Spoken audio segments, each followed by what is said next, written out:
हमने इसके विगत वीडियो में यूटिलिटी डिमांड से बनने वाले कुछ एमसीक्यू प्रश्नों को देखा था। आज हम कुछ और प्रश्नों को लेकर आए हैं। उसके आगे हम और कुछ एमसीक्यू प्रश्नों को देखेंगे। तो चलिए शुरुआत करते हैं। तो 26वां हमारा प्रश्न है, यदि प्रश्न 24 में उपभोक्ता सारी आय वस्तु Y पर खर्च करे तो वह Y की कितनी मात्रा खरीद सकता है। पहले हम प्रश्न 24 को देखेंगे। प्रश्न 24 में हम देख रहे हैं कि कुल आय 1000 है और जो हमारा इस प्रकार से जो बजट रेखा समीकरण बन रहा है वो 2x + 5y = 1000। मान लीजिए सारी आय y पे खर्च करता है तो x पे 0 यानी 5 × x बराबर 1000 यदि लेते हैं तो x का मान जो आएगा हमारा वो आएगा 200। यानी प्रश्न 26 का जो आंसर होगा वो 200। यानी यदि उपभोक्ता y पे अपनी सारी आय को खर्च करता है तो वह y की 200 इकाइयाँ खरीद सकता है। अगला जो हमारा क्वेश्चन है वो है 31वां दिया है, निम्न कोटि वस्तु की मांग आय बढ़ने पर क्या होगी। पहला ऑप्शन है कम हो जाएगी, बढ़ जाएगी, समान रहेगी। निम्न में से कोई नहीं। निम्न कोटि वस्तु की मतलब घटिया वस्तु यानी इन्फीरियर गुड्स है। स्वाभाविक रूप से हम जानते हैं कि यदि कोई भी उपभोक्ता है, कंज्यूमर है, जैसे उसकी इनकम इंक्रीज हुई तो जो खराब वस्तुएं हैं उसकी डिमांड कम कर देता है। तो इस प्रकार से हम कह सकते हैं कि जैसे ही आय बढ़ी तो वह निम्न कोटि वस्तुओं की मांग घटा दिया यानी कम हो जाएगी। यानी क ऑप्शन हमारा सही होगा। अगला जो हमारा क्वेश्चन वो है, मांग वक्र में संकुचन कब होता है। यदि जैसे कीमत बढ़ी तो मांग वक्र घट जाएगा यानी मांग कम करेगा उपभोक्ता कोई भी। तो इस प्रकार से कह सकते हैं कि कीमत बढ़ने पर मांग वक्र में संकुचन होता है। अगला क्वेश्चन 33वां हमारा है, वे वस्तुएं जिनकी आय प्रभाव ऋणात्मक होती है कहलाती हैं। ऋणात्मक होती हैं मतलब कि आय बढ़ने पर उस वस्तुओं की डिमांड को घटा देते हैं। तो इस प्रकार से हम कह सकते हैं कि वह प्रायः निम्न कोटि वस्तुएं होती हैं जिस वस्तु की आय बढ़ने पर हम उसके डिमांड को कम कर देते हैं यानी विपरीत संबंध निगेटिव। इस प्रकार से कह सकते हैं कि निम्न कोटि वस्तु ही है जो आय प्रभाव ऋणात्मक होती है। 32वां हमारा नेक्स्ट क्वेश्चन है, मांग वक्र में संकुचन कब होता है। ऑप्शन क है कीमत बढ़ने पर, ऑप्शन ख है कीमत घटने पर, ऑप्शन ग है आय बढ़ने पर, ऑप्शन ग है आय घटने पर। तो डिमांड वक्र में संकुचन तभी होगा जब कीमत बढ़ेगी। कीमत बढ़ेगी तो कंज्यूमर किसी वस्तु की डिमांड को कम करेगा यानी मांग वक्र में संकुचन होगा। जो हमारा अगला क्वेश्चन 33वां है, वे वस्तुएं जिनकी आय प्रभाव ऋणात्मक होती है वो कहलाती हैं। ऋणात्मक प्रभाव से तात्पर्य है कि यदि इनकम इंक्रीज हुई तो किसी वस्तु की डिमांड को कम कर देना। तो प्रायः कोई भी कंज्यूमर है जैसे उसकी इनकम इंक्रीज हुई तो वह जो निम्न कोटि की वस्तु यानी इन्फीरियर गुड्स है यानी घटिया वस्तु उसकी डिमांड कम कर देता है यानी आय प्रभाव ऋणात्मक कहलाती है। यानी आय बढ़ने पर निम्न कोटि वस्तु की मांग को कम कर देना ही आय प्रभाव ऋणात्मक यानी निगेटिव संबंध। नेक्स्ट क्वेश्चन 34वां है, वस्तु का मांग वक्र धनात्मक ढाल वाला होता है कब। समान वस्तु के लिए, निम्न कोटि वस्तु के लिए, प्रतिस्थापन वस्तु के लिए या गिफिन वस्तु के लिए। तो यहाँ पर दो ऑप्शन सही हो सकता है, एक ग और ग। प्रतिस्थापन वस्तु जो होता है उसमें हम जानते हैं कि जैसे ही किसी एक वस्तु की प्राइस इंक्रीज हुई तो उससे संबंधित दूसरे वस्तु की मांग को हम बढ़ा देते हैं। तो इस प्रकार से किसी एक वस्तु की प्राइस इंक्रीज की और दूसरे वस्तु की मांग को बढ़ा दिए। इस प्रकार से जो ढाल होती है वो पॉजिटिव ढाल होती है। आप समझ सकते हैं कि यदि चाय की प्राइस बढ़ी तो इसकी जगह हम कॉफ़ी की डिमांड करना शुरू कर देते हैं। तो इस प्रकार से जो इसका स्लोप होगा वो धनात्मक ढाल होगा। प्रतिस्थापन वस्तु के लिए, गिफिन वस्तु के लिए भी होता है, जैसे ही आय बढ़ा वैसे ही उस वस्तु की मांग को बढ़ा दिए। गिफिन वस्तु यानी 34वां ग और घ भी दोनों ऑप्शन सही हो सकता है। जो 35वां हमारा क्वेश्चन वो है, वस्तु x की कीमत बढ़ने पर यदि वस्तु y की मांग कम हो जाए तो वस्तु x और y कैसी वस्तुएं हैं। तो जो हमारा ख ऑप्शन है पूरक वस्तुएं यानी कॉम्प्लीमेंट्री गुड्स, ये ऑप्शन सही होगा। जैसे आप समझिए कि मान लीजिए बल्ला है और गेंद है, यह एक कॉम्प्लीमेंट्री गोष्ट है, क्योंकि बल्ला और गेंद जब मिलते हैं तो क्रिकेट का निर्माण होता है, क्रिकेट खेलते हैं, एक खेल का निर्माण। मान लीजिए बल्ला है, उसकी कीमत इंक्रीज कर गई, तो उसकी कीमत इंक्रीज कर गई तो हम जो गेंद है उसकी डिमांड कम कर सकते हैं, क्योंकि हम बल्ला तो खरीद नहीं पाएंगे, प्राइस अधिक हो गई है। और जब बल्ला खरीद नहीं पाएंगे तो गेंद खरीद कर क्या करेंगे। तो इस प्रकार से किसी एक वस्तु की प्राइस इंक्रीज करने पर उससे संबंधित दूसरे वस्तु की डिमांड को कम कर देना, पूरक वस्तु हैं, यानी एक दूसरे से संबंधित हैं। तो इस प्रकार से जो पूरक वस्तु में ख ऑप्शन है कॉम्प्लीमेंट्री गुड्स, वही ऑप्शन हमारा सही है। जो हमारा 36वां क्वेश्चन हुआ है, आय बढ़ने पर मांग वक्र। आय बढ़ने पर मांग वक्र जो होता है समान वस्तु के लिए दाईं ओर खिसक सकता है और निम्न कोटि वस्तु की स्थिति में बाईं ओर खिसक सकता है। 37वां जो हमारा क्वेश्चन वो है, मांग वक्र में खिंचाव का कारण है। जनरली हम डिमांड कर्व में खिंचाव तभी करते हैं जब कीमत इंक्रीज करती है या कीमत में चेंज जो आते हैं। तो जो घ ऑप्शन हो हमारा, कीमत के अतिरिक्त किसी अन्य कारक में परिवर्तन के कारण भी हम डिमांड कर्व में खिंचाव कर सकते हैं। आय भी हो सकता है, आय इंक्रीज किया या आय डिक्रीज हुआ तो हम अपने डिमांड कर्व में चेंजेस कर देते हैं। जो हमारा अगला क्वेश्चन 38वां है, प्रचार करने से वस्तु की मांग वक्र क्या होती है, तो दाईं ओर खिसकती है। को ऑप्शन हमारा सही है। जो 39वां क्वेश्चन वो है, कीमत में परिवर्तन से क्रय शक्ति में होने वाला परिवर्तन क्या कहा जाता है। तो क्रय शक्ति से तात्पर्य हम जो हमारी इनकम है उसके परचेजिंग पावर में परिवर्तन से लेते हैं। तो जो हमारा गो ऑप्शन है यानी आय प्रभाव ही सही होगा। तो कीमत में परिवर्तन से क्रय शक्ति यानी इनकम के परचेजिंग पावर में होने वाला परिवर्तन ही आय प्रभाव होता है। 40वां क्वेश्चन है, प्रतिष्ठात्मक वस्तु की कीमत बढ़ गई तो इसकी मांग पर क्या प्रभाव पड़ेगा। प्रतिष्ठात्मक वस्तु से मतलब आप सुपीरियर गुड्स कह सकते हैं। तो मांग विस्तृत होती है। को ऑप्शन नंबर सही है। 41वां क्वेश्चन है कि मांग की कीमत लोच बराबर होती है किसके। क ख ग और घ ऑप्शन दिए हुए हैं। जब आप इलास्टिसिटी ऑफ डिमांड पढ़ रहे थे तो इसमें हमने इलास्टिसिटी ऑफ डिमांड का सूत्र बताया था, delta Q upon delta P upon P.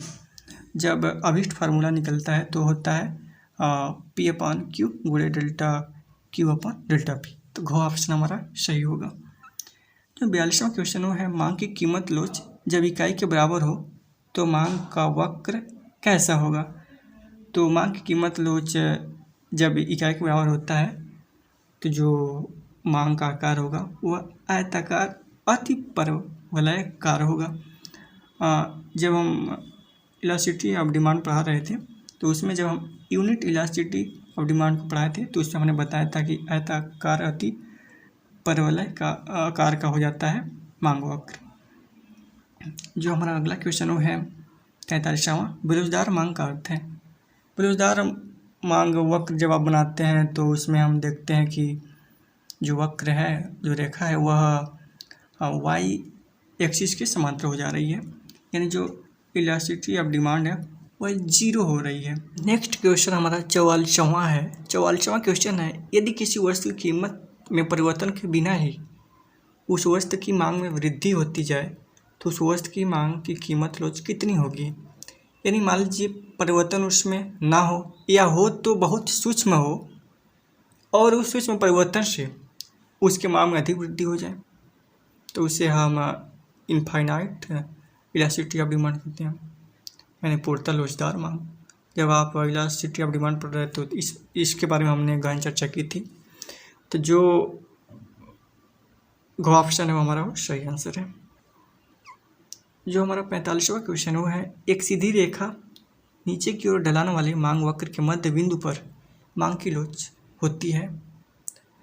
जब हम ज्यामितीय विधि से इलास्टिसिटी ऑफ डिमांड को अपने का प्रयास कर रहे थे तो उसमें एक सीधी रेखा हमने बनाई थी और उसके कई बिंदुओं पर हमने इलास्टिसिटी ऑफ डिमांड निकाला था। क्वेश्चन में दिया है कि मध्य बिंदु पर यदि इलास्टिसिटी ऑफ डिमांड निकाला जाए तो क्या होगी। शून्य होगा, अनंत होगा, एक होगा या एक से कम होगा। तो बिंदु विधि जिसे ज्यामितीय विधि भी कहते हैं, तो उसमें हमने एक फार्मूला लिखा था इलास्टिसिटी ऑफ डिमांड का, लोअर सेक्टर बटे अपर सेक्टर। यानी यहाँ पे दिया यदि मध्य बिंदु है तो मध्य बिंदु है तो स्वाभाविक है जितना ऊपर होगा उतना नीचे होगा। यानी लोअर सेक्टर बटे अपर सेक्टर करेंगे तो कैंसिल हो जाएगा, दोनों इक्वल है, तो जो हमारा वैल्यू आएगा वो एक आएगा। तो इस प्रकार से जो गो ऑप्शन है वो सही है। अगला क्वेश्चन है शून्य कीमत पर मांग की कीमत लोच कितनी होगी।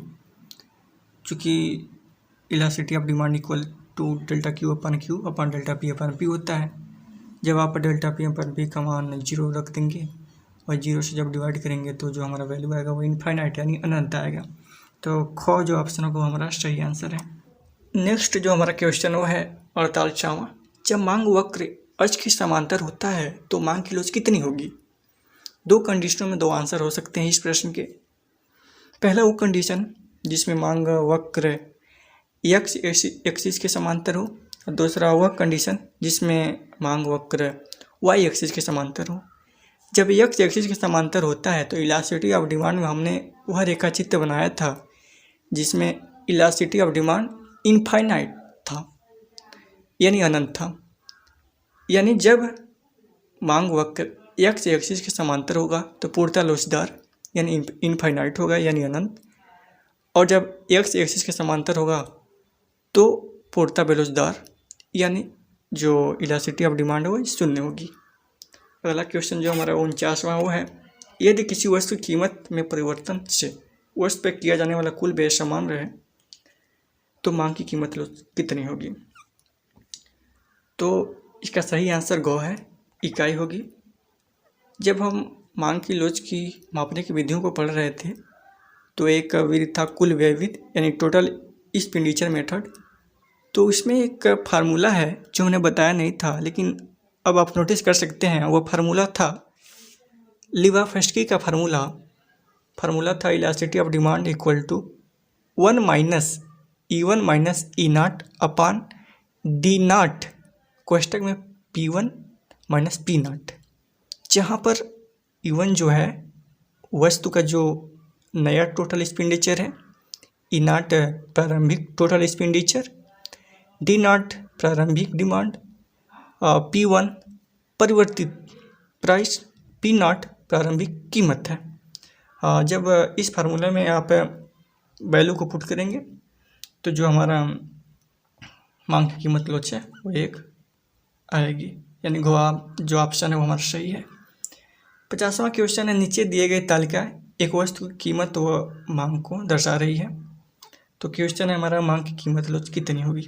मांग की कीमत लोच की फार्मूला जानते हैं हम कि delta Q upon delta P upon P. Delta Q price change in quantity और delta P change in price.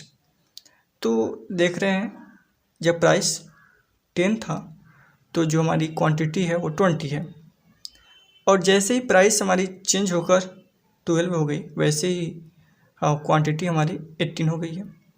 यानी जो प्राइस में चेंज हुआ है 10 से 12 यानी 2 की चेंजेज हुए हैं, और जो क्वांटिटी में चेंजेज है वह 2 की हुई हो, घटी है मतलब, लेकिन चेंजेज 2 की हुई है। इस प्रकार से जब आप वैल्यू पुट करेंगे यानी delta Q upon delta P upon P रखेंगे, डेल्टा क्यू की जगह आप 2 और डेल्टा पी की जगह p, और जो प्रारंभिक कीमत है वो p ही रखेंगे, p की जगह 10, q की जगह 20। तो जो हमारा जो अभिष्ट जो हमारा वैल्यू निकल के आएगा वो होगा 0.5, यानी जो को ऑप्शन है वो सही आंसर होगा। चलो हमारा 91वां है, दिया है नीचे दिए गई तालिका से बताइए कि मांग की कीमत लोच कितनी है। जब प्राइस 2 था तो टोटल एक्सपेंडिचर हम देख रहे हैं 10 है। जब प्राइस 3 हो गई है तो जो हमारा टोटल एक्सपेंडिचर है वो 12 है। तो कह रहा है कि मांग की कीमत लोच बताइए। तो टोटल एक्सपेंडिचर मेथड में हमने फार्मूला देखा लिवाफस्की का, जो फार्मूला है elasticity of demand equal to 1 minus E1 minus E0 बटे D0 कोष्टक में P1 माइनस P0। उसमें जब आप वैल्यू को पुट करेंगे तो जो हमारा अभिष्ट वैल्यू निकल के आएगा वो होगा elasticity of demand is less than 1, यानी ख ऑप्शन हमारा सही होगा। अगला क्वेश्चन है 52वां, यदि किसी वस्तु की कीमत 10% बढ़ने से उसकी व्यय भी 10% बढ़ गया हो तो उस वस्तु की कीमत लॉस कितनी होगी। तो अभी बताया हमने टोटल एक्सपेंडिचर मेथड में जो लिबाफस्की का फार्मूला है उसमें आप वैल्यू को रखेंगे तो जो हमारा अभिष्ट मान निकल के आएगा गो, यानी elasticity of demand is less than 1, ये सही होगा। 53वां क्वेश्चन वो है, एक वस्तु की मांग की लोच कम होगी, मांग की लोच कम होगी यानी बेलोच होगी, वस्तु प्रतिस्थापन वस्तु हो और उसका उपभोग स्थगित न हो सकता हो, वह अनिवार्य वस्तु हो, उपरोक्त सभी। मांग की लोच कम होना यानी बेलोच होना से तात्पर्य है कि यदि कीमत परिवर्तन हो जाए तो उसकी मांग में हम परिवर्तन नहीं कर पाते हैं। ऐसा तब होता है जो कोई अनिवार्य वस्तु है उसकी कीमत कितना हो बढ़ जाए हम उसकी डिमांड करते रहते हैं। नमक हो गया, दूध हो गया, पानी हो गया, दवाइयाँ हो गई, यदि इसकी प्राइसें बढ़ते रहें फिर भी यह रोज़मर्रा की चीज़ें हैं जो हमें खरीदना ही खरीदना है। तो इस प्रकार से जो घ ऑप्शन उपरोक्त सभी, यही ऑप्शन सही होगा। अगला क्वेश्चन जो है 54वां, वो है ज्यामिति विधि के अनुसार, जिसे हम पॉइंट मेथड भी कहते हैं, के अनुसार मांग वक्र में अक्ष पर मांग की कीमत लॉस कितनी होगी। जब अक्ष पर बात कर रहा है तो दो कंडीशन होगी, एक वह कंडीशन जो एक्स अक्ष पर मांग की लोच और एक वाई अक्ष पर। जब एक्स अक्ष पर होता है तो चूँकि हम जानते हैं ज्यामिति विधि के अनुसार मांग की लोच निकालने की विधि का जो फार्मूला वो है लोअर सेक्टर अपॉन अपर सेक्टर। जब एक्स एक्सिस पे बात करते हैं हम तो लोअर सेक्टर जो हमारा है वो 0 है, लेकिन अपर सेक्टर है, अपर सेक्टर पूरा वो जितनी मांग वक्र है टोटल लंबाई है उसकी। तो लोअर सेक्टर अपॉन अपर सेक्टर, लोअर सेक्टर का मान 0 रखेंगे और अपर सेक्टर का वैल्यू था ही, तो 0 में जब किसी संख्या से भाग करेंगे तो जो आपका वैल्यू आएगा वो 0 आएगा। यानी एक्स एक्सिस पर जो ज्यामिति विधि के अनुसार जो मांग की लोच की मापेंगे तो हमारा 0 आएगा। और जब वाई एक्सिस पर यानी वाई के उस बिंदु पर जहाँ पर मांग वक्र काटा है वहाँ पे आप निकालेंगे मांग की लोच तो जो आएगा वैल्यू वो इनफाइनाइट आएगा। यानी 54 का दो आंसर हो सकता है। 55वां क्वेश्चन हमारा है, दवाई की मांग बेलोचदार होती है क्योंकि यह अनिवार्य वस्तु है, इसका उपभोग स्थगित नहीं हो सकता, इसकी प्रतिस्थापन वस्तु उपलब्ध नहीं है, उपरोक्त सभी। तो जो घ ऑप्शन हो सही है, क्योंकि दवाई एक ऐसी चीज़ है कि यदि आप बीमार हो गए तो दवा की सख्त आवश्यकता है, कितना हो कीमत हो जाए बढ़ जाए तो उस दवा की हमें खरीदना ही खरीदना है, क्योंकि दवा नहीं खाएंगे तो आप स्वस्थ नहीं होंगे। तो इसकी जो मांग की लोच बेरोजगार होती है। इस प्रकार से घ ऑप्शन हमारा सही है। लास्ट क्वेश्चन हमारा है 56वां, वो है निम्नलिखित में से किस वस्तु की मांग लोचदार होगी। ऑप्शन हमारा दिया सलाई, पानी, सुई, दूध है। चूँकि यहाँ पर सभी बेलोचदार वस्तुएं हैं, लेकिन फिर भी यदि सही आंसर देना हो तो आप दूध को दे सकते हैं, क्योंकि दूध से बनने वाली जो चीज़ें हैं, जो भी मटेरियल है, ज़रूरी नहीं है कि आप उसे खरीदें। तो यदि प्राइस चेंजेस हो जाती हैं तो आप उसकी डिमांड को कम कर सकते हैं, यानी लोचदार हो सकता है। तो इस प्रकार से इस वीडियो में हमने इलास्टिसिटी ऑफ डिमांड और मेजरमेंट ऑफ इलास्टिसिटी से बनने वाले जो भी क्वेश्चन थे उससे हमने देखा। हमें उम्मीद है कि आप लोगों को यह वीडियो बेहतर लगा होगा।